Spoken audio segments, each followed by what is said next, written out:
Back to the Futures, the official podcast of the Futures Collegiate Baseball League, presented by ChangeUp. I'm Owen Shadrick. I am joined, as always, by my co-host, Johnny Maffey. Johnny, we had a great time doing this college opening day special. There's a more extensive name for it that we'll go over in a minute, but it was great to talk to all these guys about their experiences in opening day and everything that's coming with the not locked out college baseball. Not locked out FCBL, not locked out college baseball. Thanks so much for everyone for tuning in, whether they're watching or listening. We're just 4 days away from opening day on Friday, February 18th. We talked to these guys a bunch. You know what? None of them said they're losing sleep. That's not, I thought we'd get a couple cracks out of them. I thought they'd crack a little, but no, they're certainly ready. They're excited. We're excited. And we wanted to call this something else. Are we going over the full name? Yep. For anyone that watches The Office, we wanted to call this the 2022 Futures Collegiate Baseball League Back to the Futures Valentine's Day NCAA Division I opening day special, right? Yeah. The 2022 Futures Collegiate Baseball League Back to the Futures NCAA Division I Valentine's Day opening day special. Pro-Am fun run race for the cure, Michael Scott. No, but we obviously didn't have the room for that. Couple notes. We're going to have some New England matchups early, including Northeastern versus Merrimack down in Florida. So for all of you guys listening up here, that'll be down in Florida. But UMass taking on Northeastern on 3/8. Also, UConn taking on Hartford on March 8th. BC's taking on Holy Cross on March 15th. There's going to be a lot of New England baseball, a lot of New England matchups before obviously conference play starts, in a little over a month from now. Yeah, there's some great New England matchups, and we've got some great New England baseball players on this episode of Back to the Futures. Spenser Smith coming from Northeastern, the former Brockton Rock. Cole Chudoba, pitcher from UConn, who was a former Worcester Braveheart, actually is the single game strikeout record holder in the Futures League.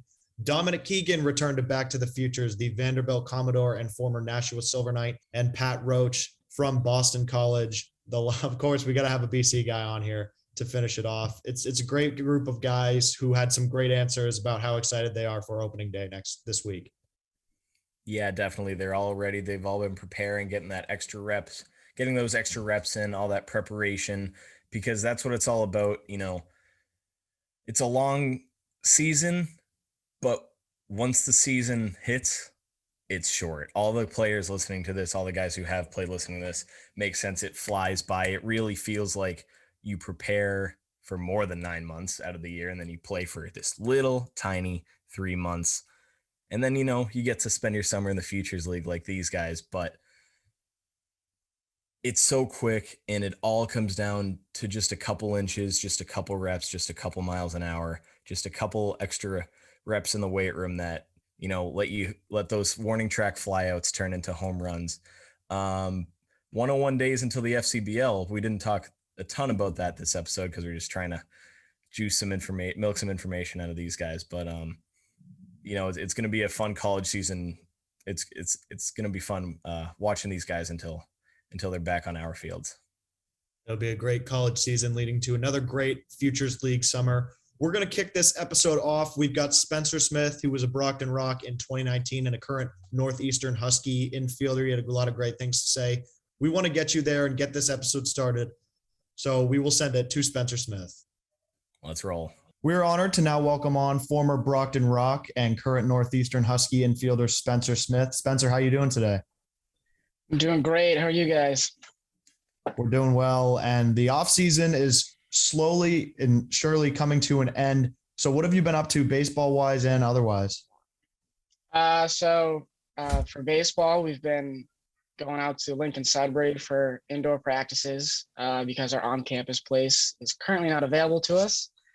We've been doing a lot of scrimmages, getting our pitchers ready, building up their pitch counts and getting hitters some live at bats. And now that we're going into the last full week of practices for the season, competition's ramping up, positions are up for grabs, and it's a lot of fun. Every single day there's something new. Yeah, every coach must love having competition. You guys obviously have a great slate of players coming back. So right now it's like 10 or so days away on recording day from opening day. On the podcast is releasing just 4 days away. What do you think of when you think of opening day? There's always those jitters, those opening day jitters. You haven't played a real game since, for me, last summer. We obviously had our inner squads in the fall, but it's a little different on game day. And then it's just the excitement, new team every year. You don't really know what you got until the season starts. We got a lot of young talent, so we're just kind of hoping that we kind of have a similar year to last year where we kind of put it all together. Yeah, so Johnny mentioned it. We're recording this on Monday, February 7th, but this will come out next week. So right now you're 10 days away from opening day. You're 10 days away from a matchup with LIU in the Penn State tourney. Has it been harder to sleep, or is it more and more excitement each day? I try and just look forward through the rest of today and then into tomorrow. I try not to look out that far.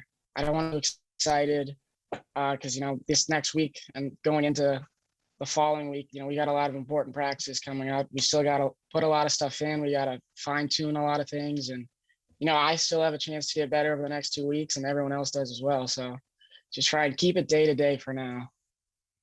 Absolutely, that's a great way to look at it. So you're on the Rox back in 2019. That was pre Back to the Futures, pre-podcast era. So that's why it took you a little long to come on. How did the Futures League, you think, help you over that summer, transition to the fall and winter, et cetera?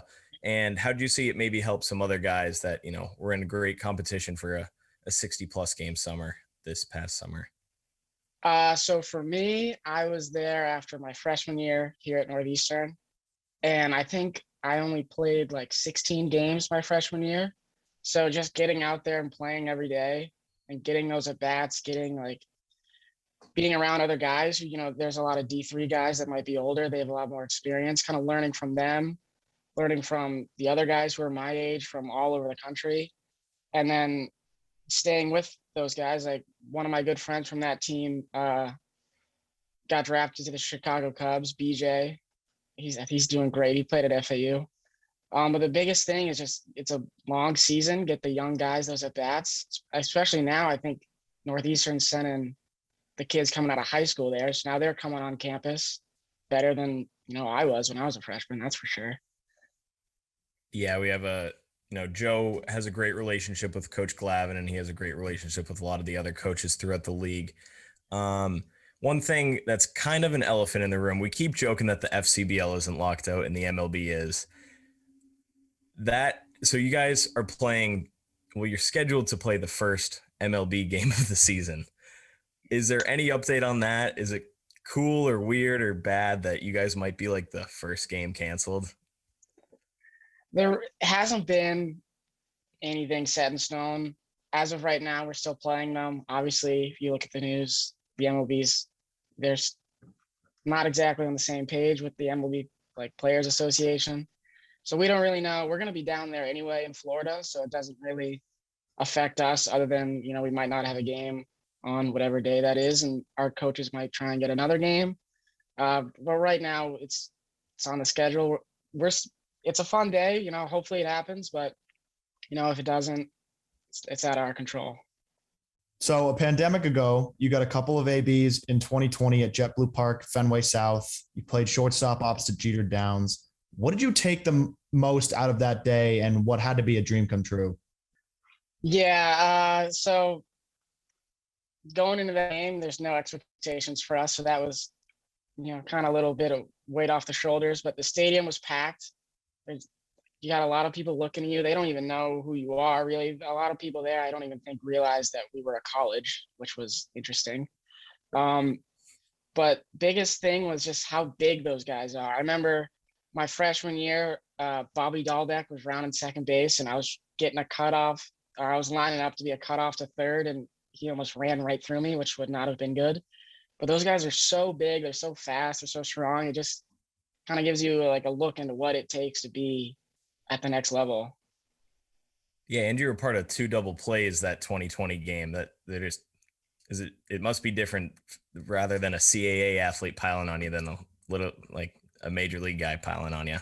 Turning to. Yeah, I have both those plays saved on my phone. Those are good memories. I remember one of them, Scott Holzwasser kind of led me a little into the base path, and there was a split second there. I was like, do I want to catch this right now? But I reached out, got it, and we ended up turning a nice double play, so it was good. Yeah, that's just so cool to do that in front of, you said like Jeter Downs, Bobby Dahlbeck, and others. So in terms of lessons, what was the kind of thing you learned most coming out of that game? The pitchers, they all have 3 pitches. Like, we play CAA. A lot of times they'll have one really, really good pitch, maybe a second pitch that'll kind of keep you off balance. But a lot of times they don't have 3 pitches. Every guy that I've faced that day had 3 just excellent pitches that they could locate. They had good movement. It's just you got to be able to hit those pitches to be at that level. It's a little different. All right, so if the regular season's delayed, do you need to keep Fenway Park warm for the Sox? Is that a fair trade? There's been a couple of jokes on the team where it's like, hey, empty stadium, let's get out there. It's so close. If I open up the blinds, I could see Fenway right from my room, but I don't think they would let us do that. It'd be cool though. Oh yeah, that would be crazy. Worth a shot. It would make sense too. It wouldn't be like crazy. It would be, but exactly. It wouldn't be. Yeah. Exactly. It's right there. It's closer to campus than our field, I think. Yeah, I mean, you guys have a great field too, and I'm sure that's not bad to go off of. I've played a few games there. It's awesome there. I also saw you over the winter at the Patriot Athletic Club down in Rockland at Joe Palucci, the FC Vail commissioner's new place. How much does Coach Glavin stress, being ready to get right into the swing of things? Because, you have roughly a month before the season when guys all get back from winter break. Yeah. Winter break is probably the most important time of the season before obviously the season. You kind of, especially for the young guys, like I was there with Jack Doyle, who I think is going back to Brockton this summer. You get your first look into college if you're a freshman in that fall. You learn a lot. You have coaches throwing maybe new drills at you, maybe trying to run something by you about your swing. And then you go home and it's like, all right, it's on me. I got to put everything together. And then one thing that Coach Glavin really likes is most of our roster or pretty much our entire roster is from the Northeast. So he likes guys that kind of can work out together over the summer and over winter. So the group we had down there was I think 5 or 6 of us that would just go pretty much every day, hit for an hour or 2.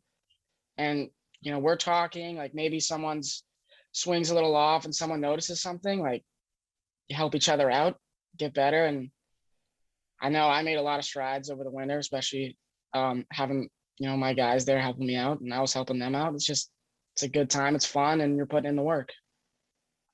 Yeah, it's super important because it requires a lot of trust from the coaches too, because they don't have their hands on you, their eyes on you. They can't bark at you or whatever they do to control you guys. So the season starts out hot. You have an opening weekend in North Carolina. Then you have a Florida trip followed by some tough ACC matchups, including one with NC State, a team that was on their way to winning it all last year. And then conference play starts. How important is it to stay focused during all of those tough matchups, even before conference play gets underway? Yeah, so those matchups before conference play are really important in terms of an at-large bid, especially if we're playing NC State, who in the preseason poll, I don't know the exact number, but I think most places have them ranked somewhere between 10 and 20 or something like that. So those are huge games, not only for kind of like the RPI strength of schedule rankings, but also just for us to see what we have. The pitching NC State's going to have is probably going to be pretty good, and we're going to have to hit those pitchers to win those games. And it's going to be a good competition for us. I think we follow it back up with Clemson the weekend after. And it's going to be another tough matchup, ACC Power 5 school. We're going to have to go down there and compete.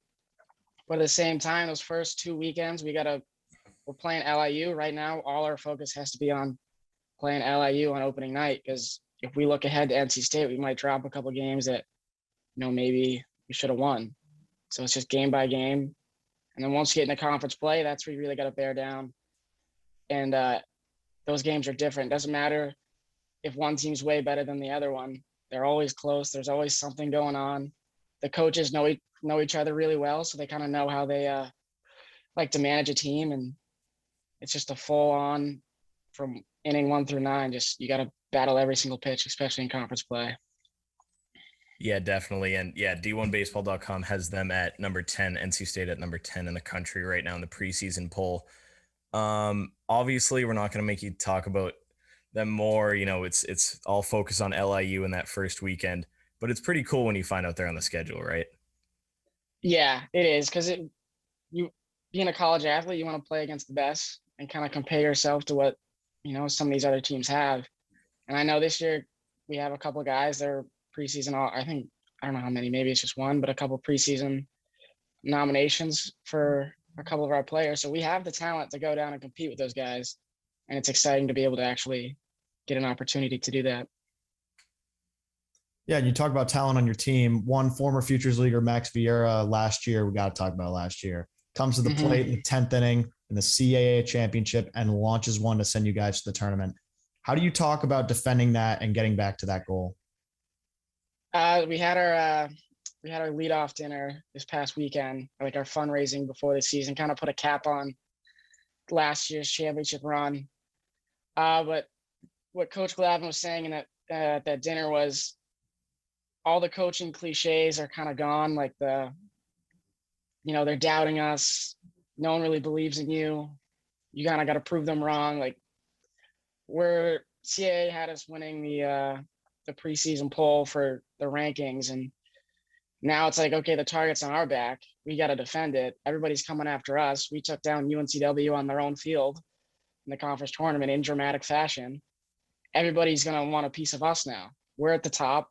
They're coming after us. How are we going to defend it?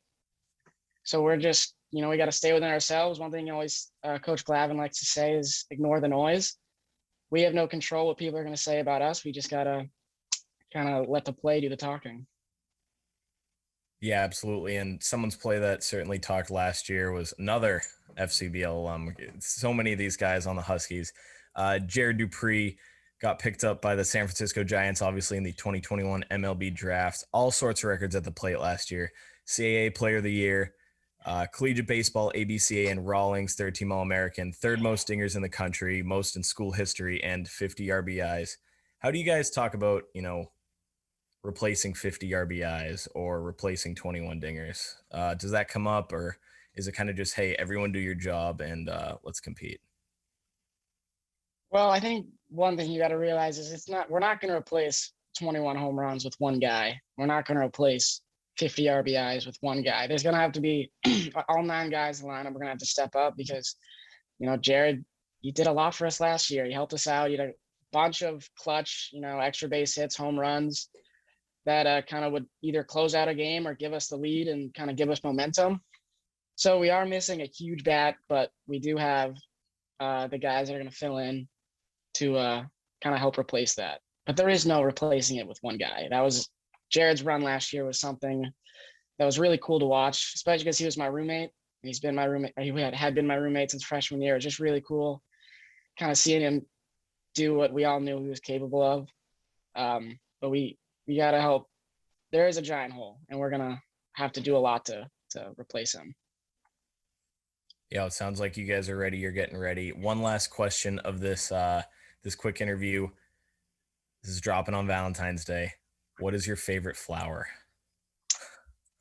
Favorite flower? I'm just going to have to go with the rose. I feel like it's the classic Valentine's Day flower.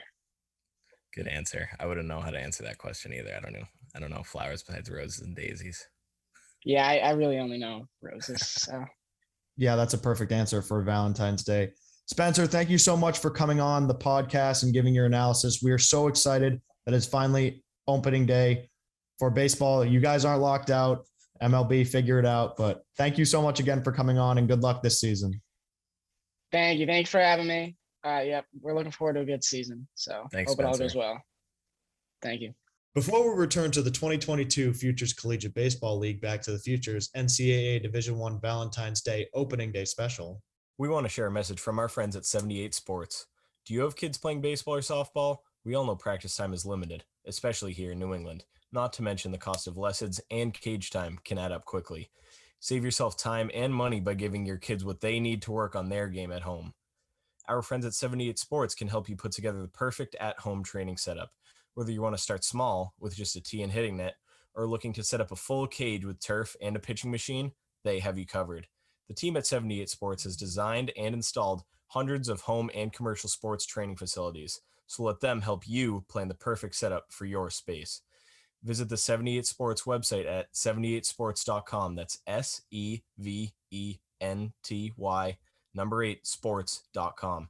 For a limited time, just by mentioning Back to the Futures, you'll receive a 10% discount off your order. That's SEVENTY number 8 sports.com. We now return to the 2022 Futures Collegiate Baseball League Back to the Futures NCAA Division I Valentine's Day Opening Day Special. Thanks so much to Spenser Smith for coming on. We were lucky enough to steal a couple minutes of his time before Northeastern's getting ready for their busy schedule. They might be playing the Sox. We don't have an answer for that yet. You know, who knows with the lockout, with the minors, with whatever's going on. I'm going to say it for the 10th time, Futures League, not locked out. But here we have a guy coming up next that, you know, is really an example of what the Futures League is all about. He showed out in the summer. He has, like you said, the single season K's record, like you said in the intro. And, you know, he lit it up at Assumption, and now he's headed to UConn for his grad year. Yeah, it is Cole Chudoba, former Worcester Braveheart, current UConn Husky, former Assumption man. He was great on the mound for Worcester. He's great on the mound for Assumption, and he's going to have a nice prove-it year at UConn, and he's super excited to become a Husky. And we want to get you that interview. We don't want to waste any more time. So here is Cole Chudoba. We now welcome on our next guest on our college baseball opening day special. This is a pitcher who set the single game strikeout record in the FCBL in 2020 with 15 strikeouts. It's former Worcester Braveheart and current UConn Husky Cole Chudoba. Cole, how are you doing today? I'm doing really good. Thanks for having me on. It's, great to talk to you guys again. It's been a little bit since been with the Futures League. So yeah, it's been a little bit, but we're happy to have it kind of wrap back around here as we are almost set for opening day. How are you at in terms of your arm? What are you guys up to at UConn, and how are you preparing for opening day here in just under a week or just over a week? Yeah, no, I mean, we've been practicing pretty hard, like long practices, getting our lifts in. It's definitely been a really intense preseason, but it's been really good. My arm feels really good. Been throwing well and stuff, and just kind of enjoying my new home right now and kind of everything that comes with it. So I'm super excited. We're leaving on Thursday next week. We're flying out. We're going to Tampa. So we're opening up that weekend. So it should be really, really fun. All right. So we're asking everyone that's coming on this D1 opening day special, what feelings or memories pop into your head when you think of opening day? Opening day, it's the anticipation, honestly, that buildup, especially that week before. Everyone's like super anxious, and in practice, it's kind of, you're focused on practice, but back in your mind, you're just always thinking about opening day. And when you wake up that morning, kind of, have breakfast with your team and everything, it just kind of starts to hit you that like everything we did in that preseason, you know what I mean? All the worst parts that we got through, it's kind of like, this is the day now. Like we did everything to get to this day. So it's definitely just a lot of adrenaline, and, it's an awesome day. Great feeling. Yeah. That's why you wake up early. That's why you do those extra reps, and it makes it all worth it. So one thing it's harder to prepare for, I think I counted this right. I don't go to a very good math school, but first 18 games, only one is in stores. What prepares you for that besides just going through it? Yeah, I mean, it'll definitely be, harder for us, playing on the road against these teams. But, thankfully we've had like some pretty good equipment and technology here in stores. We have like the hit tracks and everything. So, even though we're not on a field, kind of get a little bit of a realistic look. So we kind of do our best. We're going to try and get outside as much as we can. We have the turf field. So, it's obviously you want to play your home field, but, playing baseball in the Northeast, that doesn't always work all the time. So, you're kind of used to it a little bit, especially where I went to my old school. We didn't play home games for a while. So, you're just going in the mindset that you're just playing someone else, and it doesn't really matter what field it's on. You just got to be ready to compete. And yeah, that definitely ties into kind of the Futures League a little bit. So we're asked this: did summer ball kind of help with that? Where in both years, 2019 and 20, you were kind of going from Worcester to New Britain to Nashua to wherever else. Oh yeah, summer ball definitely helps with that. You're just used to, always waking up, traveling, going to whatever field. Kind of kind of get in that routine, and you're kind of used to the whole travel part and being in new stadiums all the time. So I definitely think summer ball really helps prepare you for that. Yeah, summer ball does not. It can prepare you for Nesson. You guys were on Nesson in 2020, but first set opening day, you're on ESPN Plus against USF. That's definitely a perk of going to UConn. When you see that, is that something? Who are you texting? Like, hey, you can watch me. You're even though you're gonna be back home. Yeah, definitely a lot of my buddies, a lot of my former teammates too. Like they thought that was really cool. So just being at like a bigger stage and just to me, it's really cool. I'm still kind of taking it all in. I'm not used to all this, but it's been amazing so far. My friends are all super excited. My former teammates, everyone at Assumptions, supported me, and I've been in touch with all them. So it's been pretty cool. Yeah, and you just mentioned it. You had 4 years at Assumption, and then you transferred to UConn. Was that a COVID years thing, or did you kind of always plan on doing that? That was kind of like the COVID year, kind of giving me an extra year and being able to transfer with the grad year. There's no like restrictions with it compared to. I mean, I know with COVID, I don't know if the one-time transfer, I don't know all that, but I know like your grad year, there's no restrictions. So kind of that was COVID, kind of the one blessing and one good thing I could find out of it was it gave me another year and another opportunity to explore a new school and everything. So that's kind of how it worked out, and I couldn't be happier where I ended up, and couldn't be happier for all my time in Assumption. I mean, it's definitely hard to not go back to Assumption for my 5th year, but I had to do what was best for my career, my education, and everything at the time. So. Yeah, of course. And Assumption was a big name this summer in the Futures League. So we got to ask about two of your former teammates, Patrick Harrington, the pitcher of the year in the Futures League, and Jack Choate, who set the strikeout record for a season. What was it like to watch those guys be so dominant this summer? Oh, it was awesome to watch. They're like my little brothers to me. Like when they got here, we're all kind of on the same, wavelength mentally and kind of our work ethic and everything. So, the three of us would always do extra things together and just talk baseball all the time, talk like mentality. We'd watch each other throw bullpens. So to watch them, like I knew the whole time that they had it in them, and to kind of it's pretty cool to just see them, finally prove it on the stage to everyone. And I knew all along that's what they were capable of. And they're both gonna have a really big year at Assumption. I've been talking to them, all the time. I talk to Pat almost like every week. And Jack, I text him. We talk about his preseason, how he threw and everything. So they're definitely gonna do something special this year. I couldn't be any more proud of them. So Yeah, of course. And if I remember correctly, I think Harrington was talking you up when he was on our show a couple months ago. So definitely mutual respect there. And back to the FCBL for a minute. You guys, obviously in the FCBL, you play all three divisions of college baseball, but specifically D1. When you played against those guys from those big schools, did that give you the confidence that you needed to know that you could hang with them? yeah, definitely playing against those guys, gives you confidence. Like once I get out there, I black out. I don't really think about who I'm playing at the time. But once you're after, you're like, oh, I played against a kid from this school. And yeah, there's definitely some big names that I played in the Futures League, especially my last year there. There were some really, really top guys. So, I was just like, it doesn't matter what school, like I can compete against these guys. And that kind of gave me some confidence going forward into the year after that and just my whole baseball career. So. Is it going to be different not having, I forget what they call them, but at your field, there's some dorms next to it. There's some open space next to it back at Assumption. And I went to a game there once. I was in Worcester for the day doing some college stuff back in high school. And there was just a huge darty next to a doubleheader. Yeah, that's they're actually called the Worcester Hall dorms. I lived there my sophomore year, and then there's that big hill everyone kind of lays out there. Definitely loved our atmosphere of our field. It was a pretty good location, like right on campus, and having dorms right behind you. So definitely warm days outside. I'll definitely miss those days at Assumption, but we got a pretty cool field here, Elliott Ballpark here at UConn. So I'm really excited to finally playing a game in this atmosphere. We had a fall ball game, and we had a lot of people there against URI. So I can only imagine what it's going to be like in the spring. So.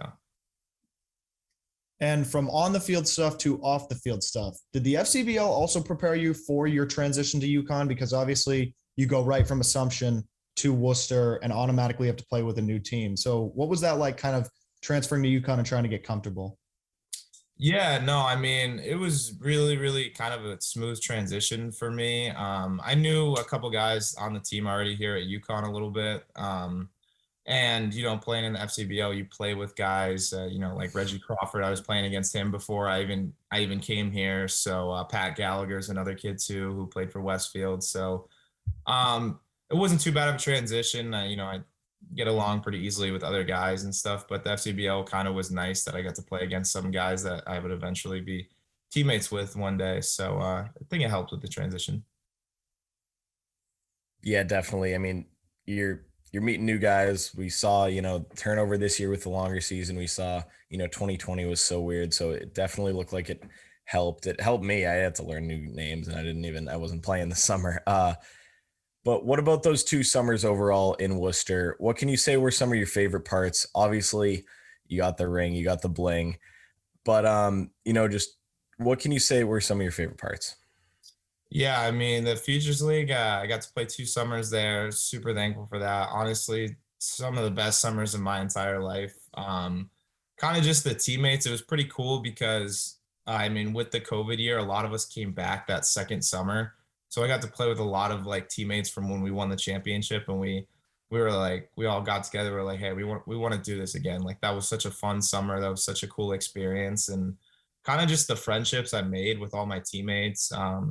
Coach Dion was awesome. Adam Chase, TK, all of them were amazing, and still keep in touch with them even now to this day. So that kind of shows the relationships I built with everyone there. And Peterman too. Actually, at Assumption, Peterman was a guest speaker in one of my classes too. So the FCBL will always be a part of my life somehow, one way or another. So it's definitely just a great league. It's super competitive.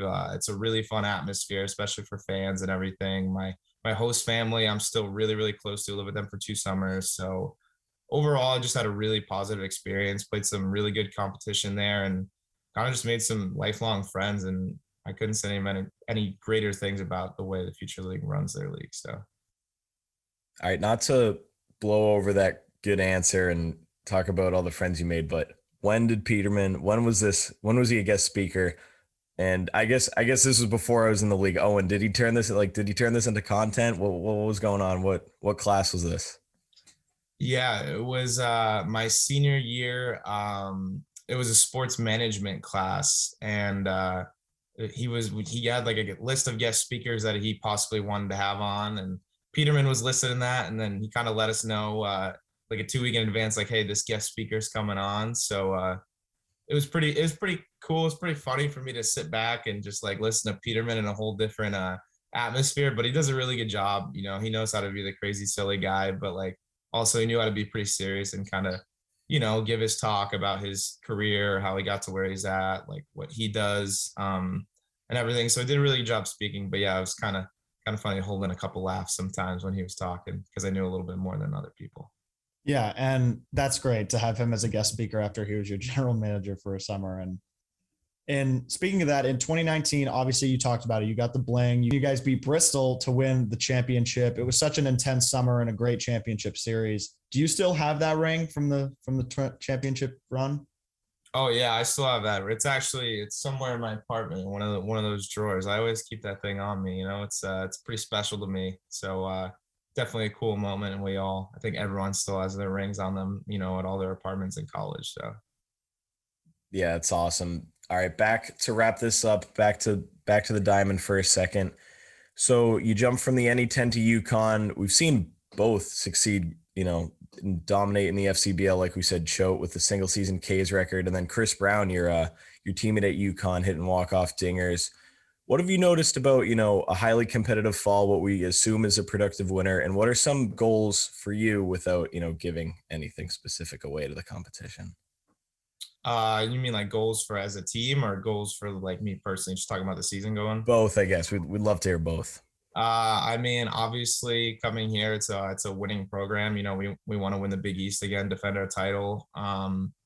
You know, and then we want to go beyond that. The goal is to go to Omaha every single year, and I think we have a pretty, you know, talented group of guys. We've all worked really, really hard, and we have a lot of guys coming back from that Big East championship team, and they all kind of still have that sting from losing in the regionals. So, you know, everyone's got kind of a chip on their shoulders. So that's our biggest goal. You know, everyone wants to go to Omaha, and we've been working really hard, and we're super excited to finally get the season going. Yeah, we know it's a little bit away and you're focused on what's in front of you first, but what have you learned about, some of that Big East conference play that's going to be so crucial in a month or so? Yeah, I mean, the Big East conference play, it's a pretty competitive conference. I mean, this past summer, I get to play against a lot of guys that were, in the Big East, and kind of, gave me a heads up about, like tendencies of the hitters, what's the grind like at the Big East, what guy you're going to face on a Friday night, and then, what their bullpens are like for certain teams and how you got to attack everyone. So, they've given me a good idea about it, and, definitely, hopefully we could defend our title. That's the goal, and keep it going. All right, before we let you go, this is dropping on Valentine's Day. So the last thing we're asking everybody is, what's your favorite flower? My favorite flower? Wow. I guess I'll go with roses. I mean, I don't really get flowers myself. Or I buy the flowers, but yeah, I'll go with roses, I guess. Yeah, that was the answer that we had Spenser Smith on before you, and that was the answer he gave as well. So we're 2 for 2 on roses during this episode. Cole, that's all we got for you. Thank you so much again for joining us, and best of luck this season at UConn. Yeah, thank you so much for having me on, guys. I really appreciate it. It was great to talk to you. Thanks, Cole. Good luck. Thank you. Before we return to the 2022 Futures Collegiate Baseball League Back to the Futures NCAA Division I Valentine's Day Opening Day Special, we want to share a message from our friends at Zorian Bat Company. Rob Zorian started the company Zorian Bat Company in 2003, literally out of the trunk of his car in Davie, Florida. Within 2 years, he was selling his wood bat line to Major League Baseball and continuing to manufacture the highest grade wood bats for Little League all the way up to the major leagues. Rob Zorian, founder and president of Zorian Bats, says, "I started the company in 2003 to service all baseball players in the United States and beyond. And after 19 years, our mission has not changed. We are very excited to have the opportunity to work with the Futures League and wish all of our players and coaches a healthy and successful season ahead." To find out more information about Zorian, go to zorianbats.com. That's ZORIAN bats.com. Zorian, America's baseball brand. We now return to the 2022 Futures Collegiate Baseball League Back to the Futures NCAA Division I Valentine's Day Opening Day Special. And we want to thank Cole again so much for coming on to our show. It was great to hear about not only his time with the Bravehearts and Assumption, but his anticipation for being a UConn Husky. Yeah, and this next guy coming on is somebody you may have seen on. Yeah, and this next guy coming on, he came before my time, but I heard about all the Jack Aaron stories, putting it on a tee for him in the home run derby in that summer of 2020. That was really just an awesome summer for the Futures League. We talked about that with him, and you might see him on a couple ESPN games. You saw him in the College World Series last year. He's getting ready for a big year after getting drafted, but coming back. And he talks about this being really his second full year, with him being a freshman, not playing a lot, getting hurt, and then obviously the novel virus that caused the pandemic throughout the world. So we had a great time talking to Dom. Yeah, we had Dominic Keegan, Vanderbilt Commodore, former Nashua Silver Knight, on the podcast. As Johnny mentioned, it was great to have him and so many talented guys during the 2020 summer. He was right up there at the end in the MVP conversation, won himself first team All FCBL honors. We talked about that. We talked about his time at Vanderbilt. We want to get you that interview. Here is Dominic Keegan. We are honored to be joined by our next guest here on the FCBL opening day, college opening day special, that is. He burst onto the FCBL scene in 2020, earning himself first team honors, and was part of the championship squad that year. It's former Nashua Silver Knight and current Vanderbilt Commodore Dominic Keegan. Dom, how are you doing today? I'm good. Thank you guys for having me on. Yeah, of course. We appreciate you coming on. And just right off the bat here, how is everything going with baseball? We're just over a week out from opening day. How are final preparations going? Yeah, I mean, it's going good. Guys just getting out here and, training and getting ready for opening day. So we're all excited. All right. So as a kid growing up, as a player climbing through the ranks, what does opening day mean to you when you hear those two words? I mean, it's exciting. I mean, I guess opening day is just, the beginning of another climb. So, I mean, we're all excited for it, and hopefully we can have another special year. And yeah. Yeah, absolutely. So here in Boston, you're familiar with it, obviously. We'll hear visiting MLB players when they're playing the Sox say like, "Oh, opening day at their home stadium is great, but it's always that atmosphere at Fenway. It's always packed." You guys at Vanderbilt are kind of on that level. You kind of earn that, respect. It's always a great atmosphere. It's always hyped up. It always lives up and exceeds the hype. Is that something you guys talk about when, you guys are always circled by your opponents and get everyone's, best showing? Yeah, I mean, we definitely get everybody's best. Everybody wants to beat us, but I don't think that changes, our mindset and how we prepare. So we just go out there every day and, just do what we do. We train, we prepare the right way, and everybody's going to give us their best. So we're going to give them our best every day too. So. Yeah, before we continue to talk about this upcoming season, we got to talk about last season.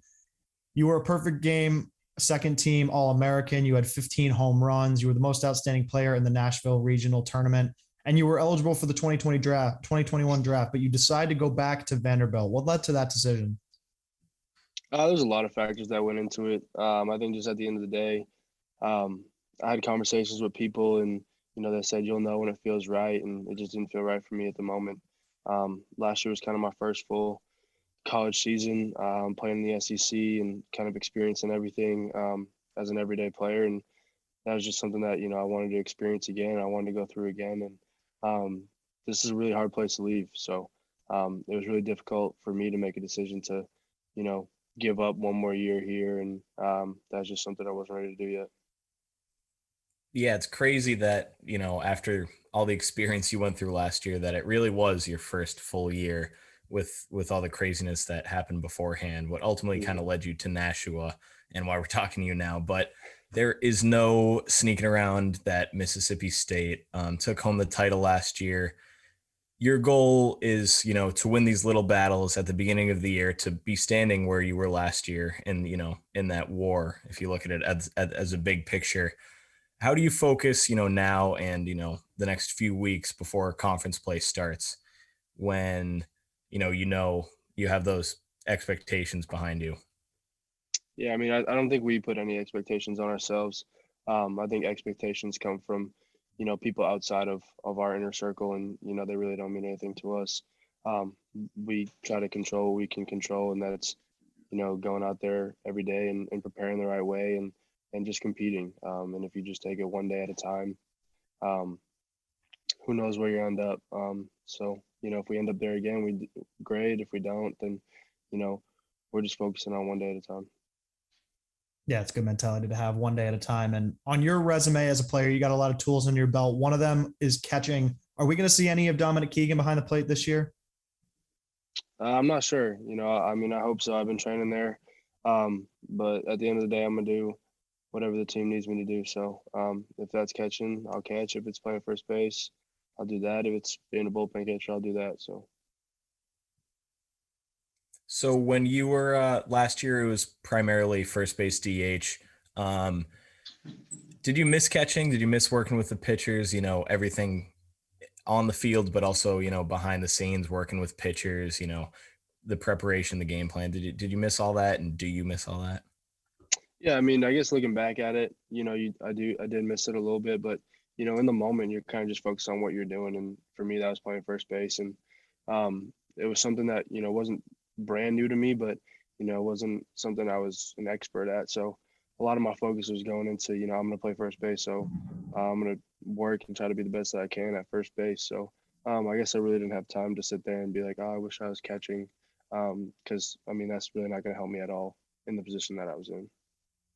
Right. Yeah, it makes all the sense in the world. So we're going to transition. We have a couple kind of modern or future baseball questions here for you. One is SEC related, one's FCBL related. The first one, I'll start with the SEC related one. So the conference allows conference games for the catchers to have sort of a walkie-talkie. Have you worked with that at all? And do you think, that could be going somewhere in the future that'll grow throughout the game? Yeah, we use that here, and it's something that everybody likes. It's just something that keeps the pace of the game up, and everybody kind of works quicker. And I think the pitchers like it too because, they get their sign and they're ready to go. There's no really waiting around. So yeah, I really do like. I used it a little bit my freshman year when I came in and caught some games. Last year, the game that I caught was a midweek, so we weren't allowed to use it. But yeah, we do use it here. Everybody likes it, so. Do you think you see that expanding beyond the SEC? I think I do. I'm pretty sure a lot of teams that we play do use it. But if they don't, I think everybody will start using it soon. So. And so going from that to FCBL, you participated in many home run derbies during your time with the Silver Knights. Obviously it was fun for summer baseball and it was great to continue to go to game. We've got that. The NHL's got shootouts. The MLB throws a guy on the second base. Do you see the home run derby spreading through the game, or do you think that's more of a summer baseball thing? I think it's just more of a summer baseball thing, I think it's cool. Definitely a good experience.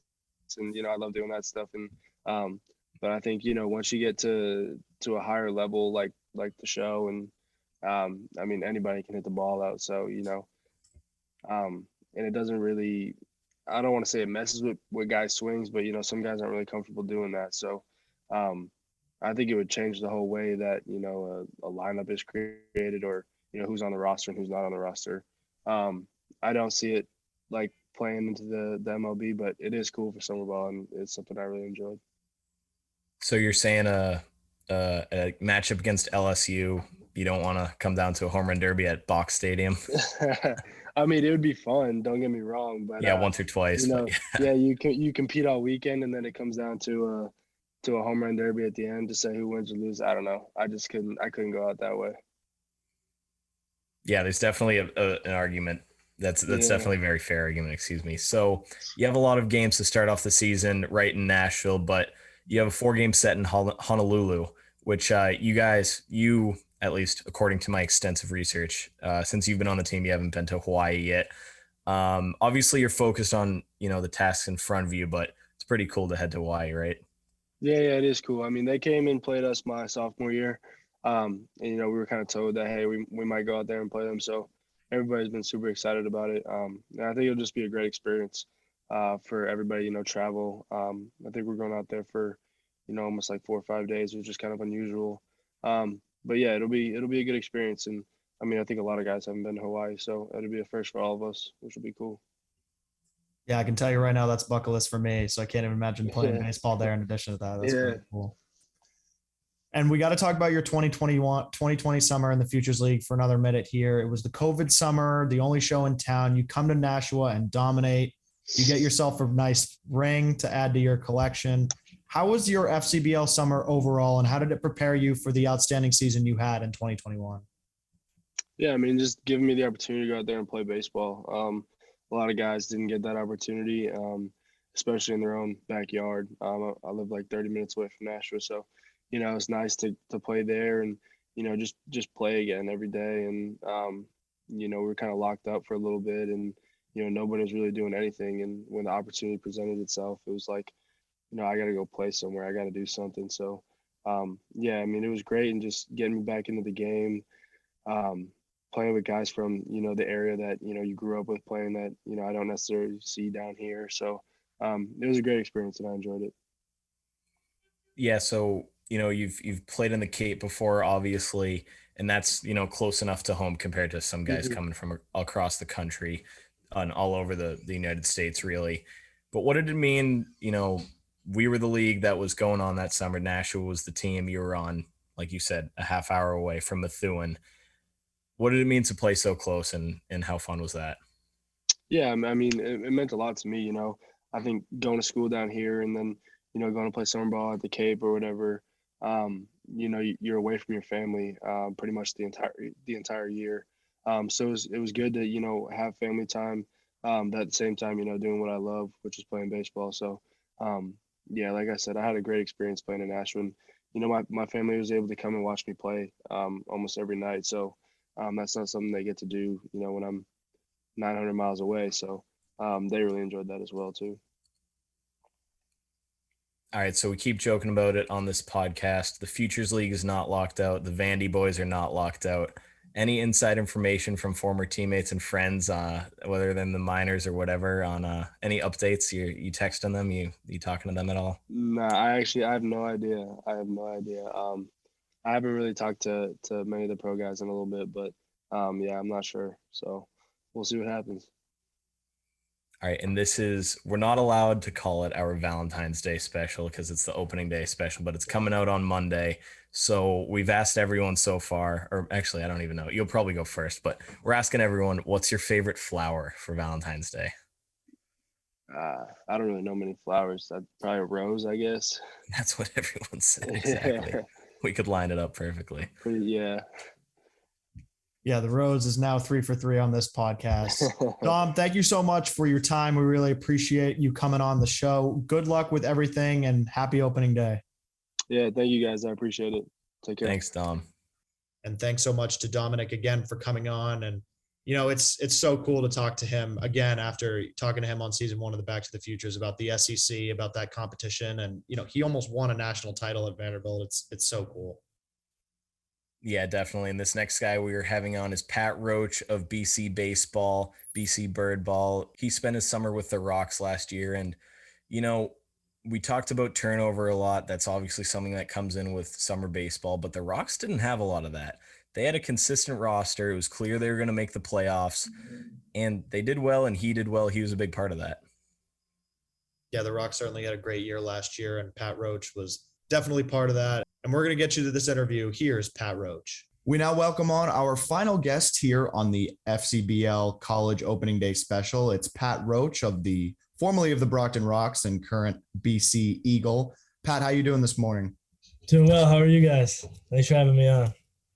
Yeah, we're doing well, and we're excited to have you on. And we just want to get right to it here. How are you feeling? It's 4 days before opening day when we release. What's going through your head as, we get closer and closer to finally playing some baseball?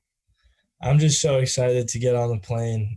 Last year, unfortunately, I broke my foot and redshirted and wasn't able to travel. So this is going to be my first travel roster experience. So I'm just really excited for that and really excited for some real baseball.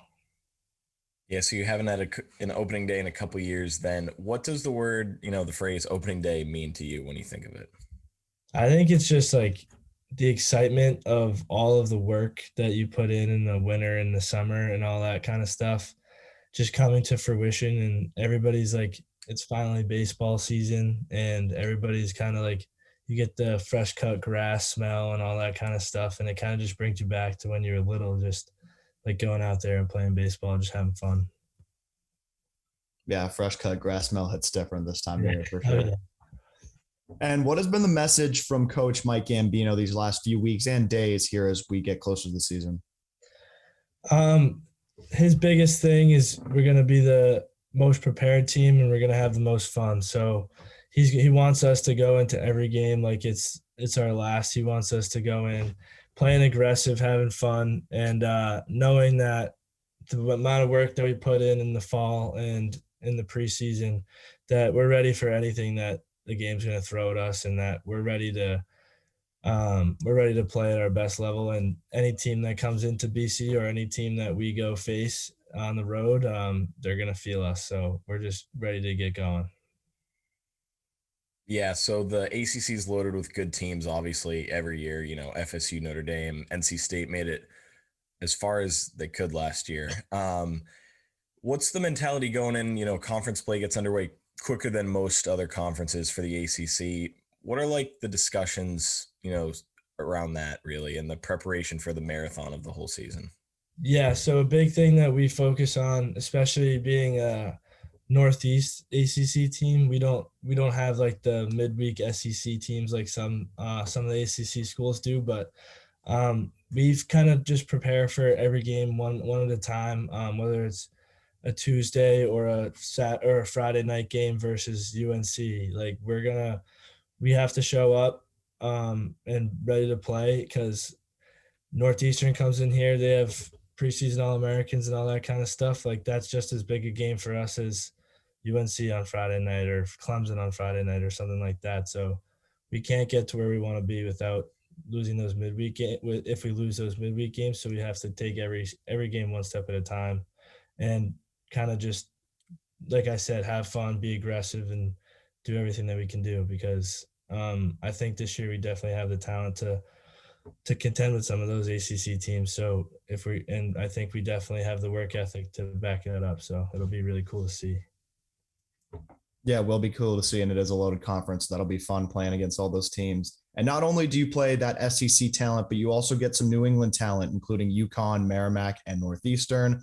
How much trash talk is there going to be between you and those Futures League guys that you were with, whether it was Ben Rounds or JP Olson or whoever else? Oh yeah, I played against probably 75% of all those kids in high school too. So it's especially JP Olson. He went to CM, I went to BC High. So it's we've had a rivalry since we were like 14 or something like that. So it's definitely fun. Some of my best friends from travel ball in high school and stuff like that play on all those teams. So it's just fun to watch. And like last year was fun to watch. This year it'll be fun to play against them. And I'm just excited to see what we got because, I mean, like I said, Northeastern has a loaded staff this year. Merrimack played us very well last year. And so, like I said, none of those games are going to be just show up and walk out with a win. And every game, you got to play hard, you got to play well, and you got to have fun. So. Yeah, so was BC High to BC always the plan? You know, did your parents make you? Was your coaches make you, or? It was definitely cool. So in the Super 8 my freshman year, I got called up to varsity and just taking like infield, outfield and stuff. Coach Sullivan from BC called me up, and it was kind of like one of the first contacts I had with the school, and it was just I was like kind of blown away. And going to BC hockey games and BC football games my whole life. I mean, I definitely saw it as a fit for me and for like the academics are incredible at Boston College and all that kind of stuff. So it kind of had everything that I was looking for in a school. And I live in Milton, so it's 20 minutes away. So it's not, I can come home for a nice home cooked meal or laundry if I need it, which is really nice as well. Yeah, and speaking of BC, where there were a lot of talented guys in the Futures League over the last couple of years, but you guys lost Sal Frelick and Cody Morissette in particular to the draft this year. How do you guys plan to replace that talent, and what was it like watching those guys play? Yeah, I played against Sal in high school, and he's something else, man. He's just crazy athletic. He knows the game so well. Cody, it's like every time he gets to the plate, it's going to be barreled ball. But I think the biggest thing is that, yeah, we're losing them on the field and during the season and stuff, but all winter, all summer, Sal and Cody have been in the cages hitting with us. Their leadership has not been lost. They're still texting everybody on the team and stuff like that.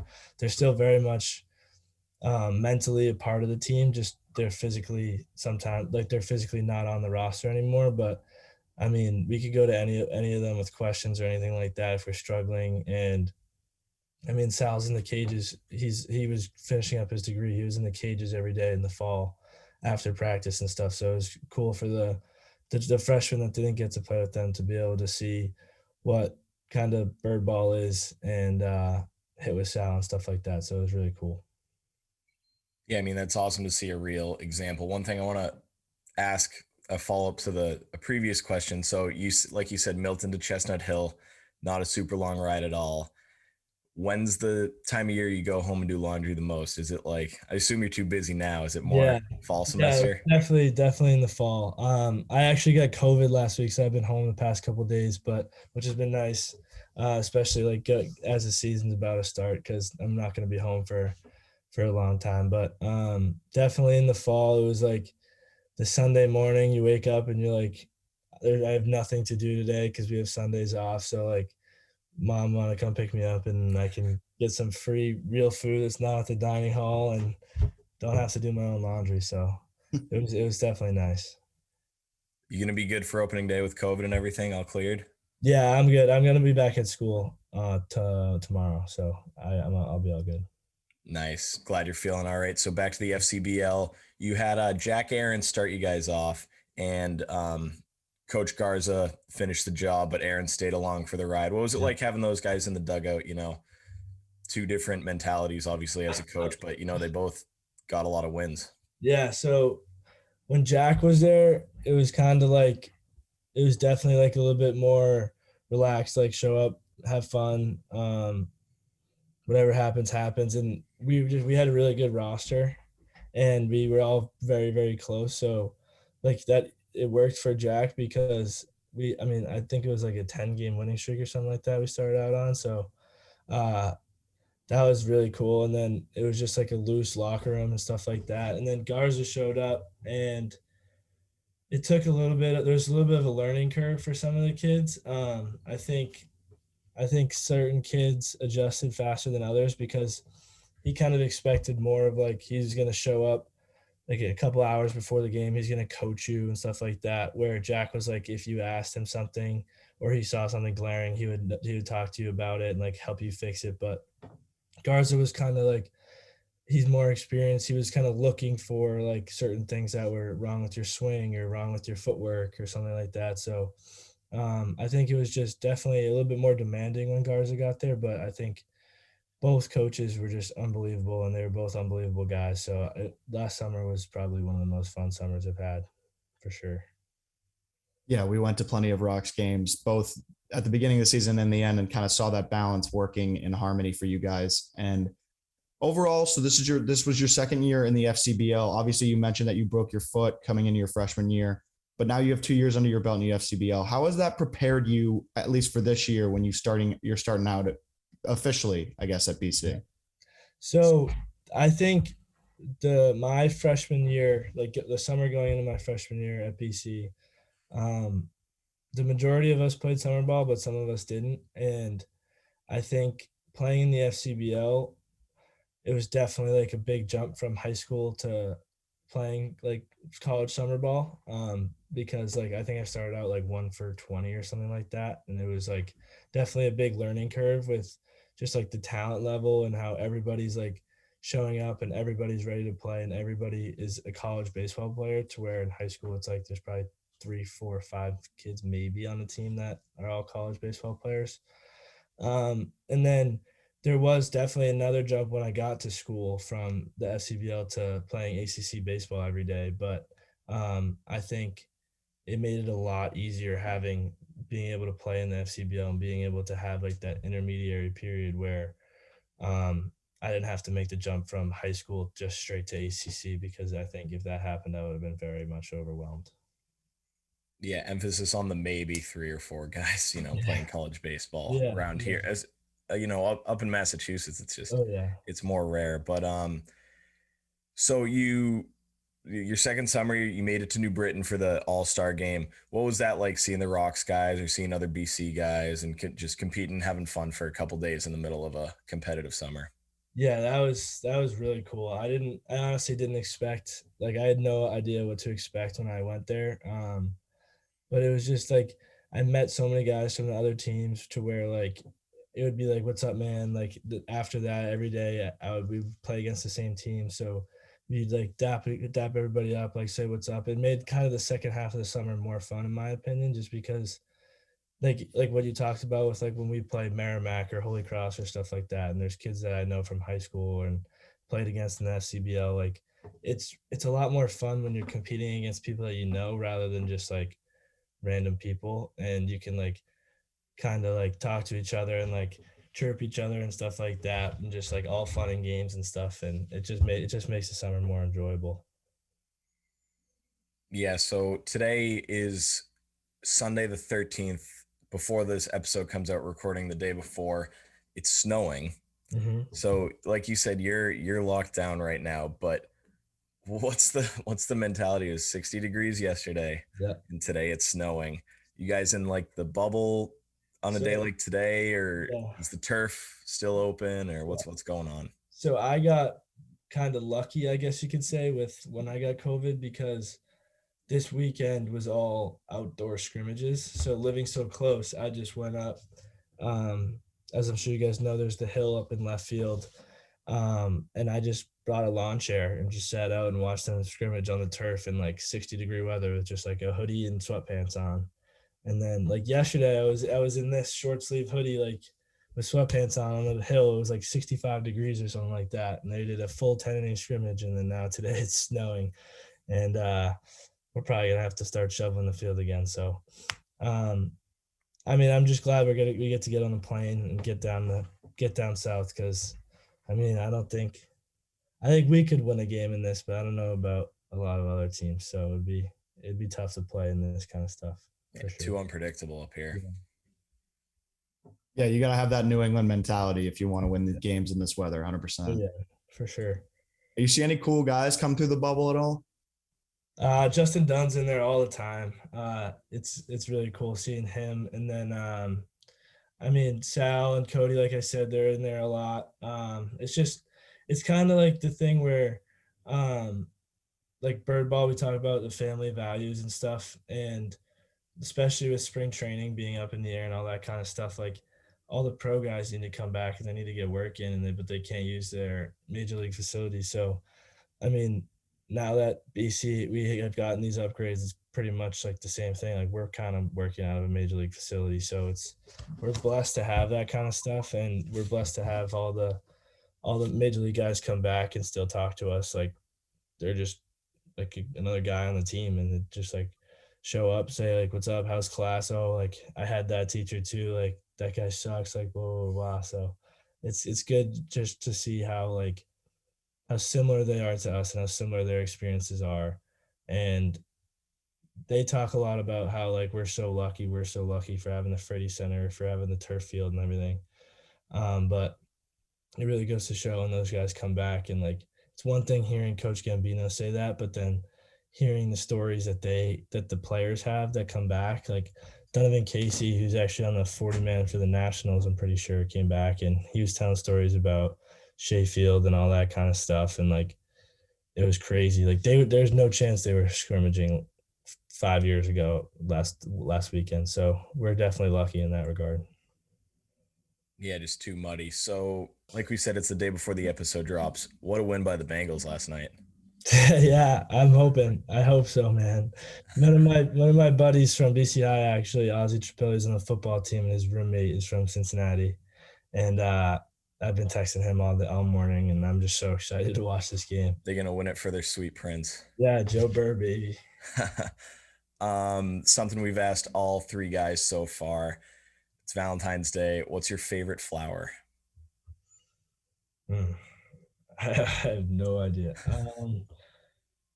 I'd probably go tulip. Was probably the first thing that popped into my head, so I'll go with tulips. That is our first unique answer out of the four guys. So shout out to you for knowing your flowers a little bit more than the others. Yeah. All roses so far. All right, Pat. Well, we appreciate you taking the time and coming on. Good luck. Get recovered from COVID. Get back on the field, and we look forward to seeing you in BC all season long. Yeah, thank you guys very much. Thanks, Pat. All right, have a good one. Thanks so much to Pat for coming on. That wraps it up with all of our interviews. Yeah, it was great to have all four of these guys on. Thank you so much to Spencer, Cole, Dominic, and Pat for joining us on another episode of Back to the Futures. This was episode 3 of season 4 of Back to the Futures, the official podcast of the Futures Collegiate Baseball League. We have new episodes coming out every Monday. Be sure to subscribe to our podcast. We're on Apple Podcasts, Spotify, SoundCloud, and YouTube. Thanks for tuning in. We'll see everyone soon. Happy Valentine's Day.